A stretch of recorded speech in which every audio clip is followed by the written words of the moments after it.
क्या बीजेपी अपने ही घटक दल को कमजोर करने में लगी है? क्या जीतन राम मांझी बीजेपी की वो चाबी बन गए हैं जो किसी भी ताले में लग सकते हैं? क्या बीजेपी बिहार में जीतन राम मांझी के भरोसे ऑपरेशन लोटस की शुरुआत कर रही है? ये तमाम चर्चा करने के लिए इस वीडियो में हम आपके समक्ष उपस्थित हुए हैं। तो बता दें आपको कि देखिए 2025 में विधानसभा का चुनाव होने वाला है और सभी पार्टियां चाहती है कि चुनाव की अच्छी से तैयारी हो ताकि चुनाव जीता जा सके, चाहे वो राष्ट्रीय पार्टी हो या फिर क्षेत्रीय पार्टी हो। सभी चुनाव प्रचार के लिए अब धीरे धीरे अपनी तैयारी लगभग पूरी कर लिए हैं। अब बता दें कि इसमें सीट बंटवारा सबसे बड़ा मुद्दा बना हुआ है कि आखिरकार सीट का बंटवारा कैसे किया जाए। अब देखिए इसमें बीजेपी को इस बार बिहार विधानसभा में अपना वर्चस्व दिखाना है और इसको लेकर बीजेपी पूर्ण रूप से जीतन राम मांझी का सहारा ले रही है। जीतन राम मांझी के सहारे बीजेपी इस बार बिहार में, चाहे वो नीतीश कुमार हो, चाहे वो चिराग पासवान हो या फिर बाकी के घटक दल हो, सभी को आईना दिखाने का काम कर रही है और ये चाबी जो है वो जीतन राम मांझी के हाथ में है।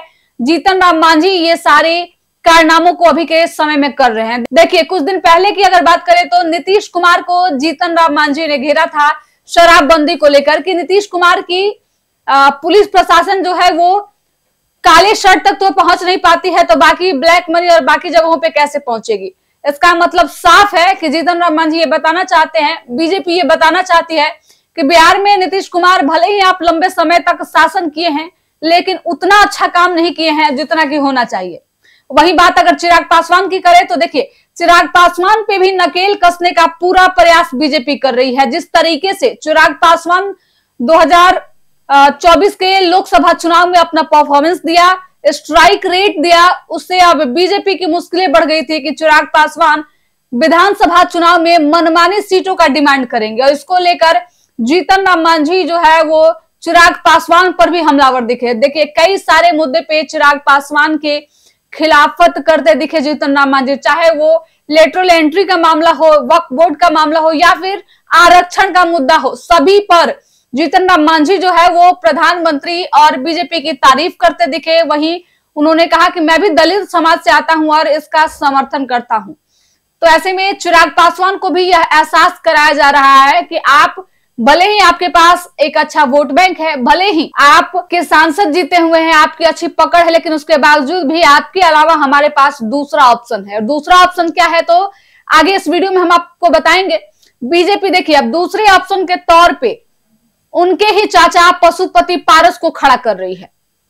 आपको याद होगा चिराग पासवान चुनाव जीतने के बाद से अलग तेवर दिखा रहे थे भाजपा को, कई सारे मामले में भाजपा की खिलाफत करते दिखे, कई सारे भाजपा के द्वारा निकाले गए नियमों का विरोध भी किए और जिसके बाद से पशुपति पारस की मुलाकात दिल्ली में अमित शाह और आला कमान से होती है, जिसके बाद से अब यह चर्चा चलने लगती है कि विधानसभा चुनाव में पशुपति पारस को भी सीटें मिलेंगी। अब चिराग पासवान के अंदर एक डर बैठाने का प्रयास किया जा रहा है कि अगर आप थोड़ा भी इधर उधर करते हैं तो आपकी जगह हम पशुपति पारस को अच्छी सीटें देंगे और चुनाव लड़वाएंगे। तो देखिए घटक दल की बात करें तो ये दो घटक दल हैं।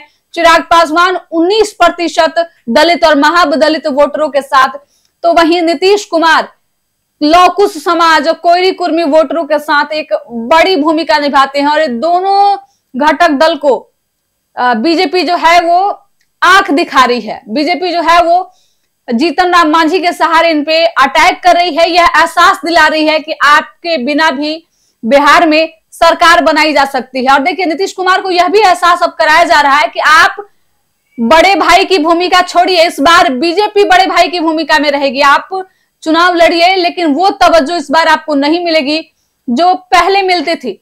और नीतीश कुमार की अगर बात करें तो देखिए पिछले 20 साल से नीतीश कुमार बिहार की सत्ता में है और इतने दिन में भले ही भारतीय जनता पार्टी जो है वो देश की नहीं पूरे विश्व की सबसे बड़ी पार्टी है, लेकिन यह भी सच है कि बिहार में पिछले 20 साल में बीजेपी अपना सीएम कैंडिडेट नहीं बना पाई है। नीतीश कुमार के भरोसे ही अब तक चुनाव लड़ते रही है। तो देखिए 2025 के विधानसभा चुनाव को लेकर ऑपरेशन लोटस की शुरुआत कर दी गई है और ये तमाम जो चाबियां हैं वो अभी जीतन राम मांझी के हाथ में दी गई है। जीतन राम मांझी, चाहे वो चिराग पासवान हो या फिर नीतीश कुमार हो, सबको आईना दिखाने का काम कर रही है। और इस ऑपरेशन लोटस के तहत बीजेपी इस बार अच्छी भूमिका निभाएगी, अधिक सीटों पे चुनाव लड़ेगी।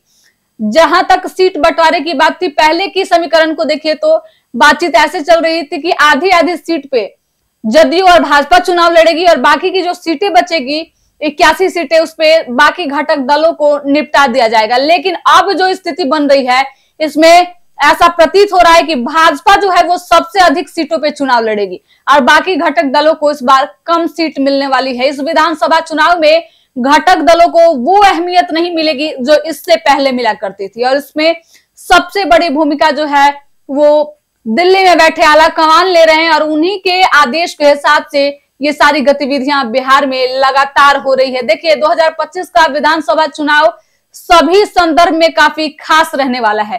बीजेपी अपनी एक अलग पहचान बनाने का प्रयास कर रही है, वहीं नीतीश कुमार भी इस रेस में है।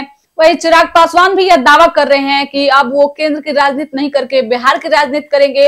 अगर बीते कुछ दिन पहले की बात करें तो अमित शाह पटना में एक कार्यक्रम के दौरान उन्होंने कहा था कि असली लड़ाई जो है वो राष्ट्रीय पार्टियों में है, क्षेत्रीय पार्टियों को धीरे धीरे निगल दिया जाएगा। लगातार इन पे आरोप भी लगते रहा है, आरजेडी की तरफ से यह आरोप लगाया जा रहा है कि बीजेपी जो है वो अपने ही घटक दल को निगलने का काम कर रही है, यानी कि अपने ही घटक दल को कमजोर करने का प्रयास कर रही है। अब देखिए 25 का चुनाव काफी नजदीक आ चुका है और कौन इसके सिकंदर होंगे ये तो देखने वाली बात होगी, भविष्य के गर्भ में है।